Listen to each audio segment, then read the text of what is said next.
आमच्यासाठी तुम्ही प्लॅटफॉर्म का रिस्ट्रिक्ट करताय आणि कुठल्या बेसिस वरती करताय? तू टेलिव्हिजनचा आहेस म्हणून तुला नाही मिळणार फिल्म का?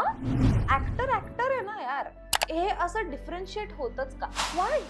स्पेशली मराठीमध्ये ग्रुपिझम आहे. आहे असं मला वाटतं. माझी सुरुवातच एका हिंदी फिल्ममुळे झालेली आहे. Seriously? अरे यार.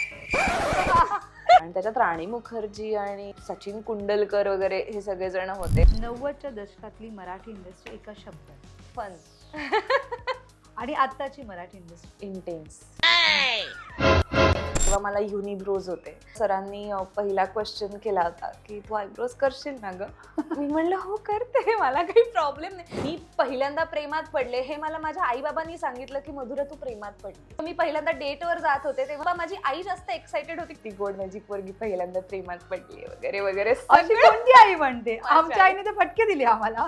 ते करूच शकत नाही कारण माझ्या आई बाबांचं लव्ह मॅरेज, माझ्या आजी आजोबांचं लव्ह मॅरेज आहे. आमच्या घरामध्ये सगळ्यांची हो. लव्ह मॅरेजेस आहेत. आमच्या बिल्डिंगला आग लागली. आई ऑपरेशन थिएटर मध्ये जात होती आणि आई त्या अवस्थेत होती, त्या पेन मध्ये, पण ती मला सांगते मी वाचणार आहे, मला काही होणार नाहीये. माझ्या पोरीला एवढं मोठं काम मिळते, ती नाही म्हणू शकत.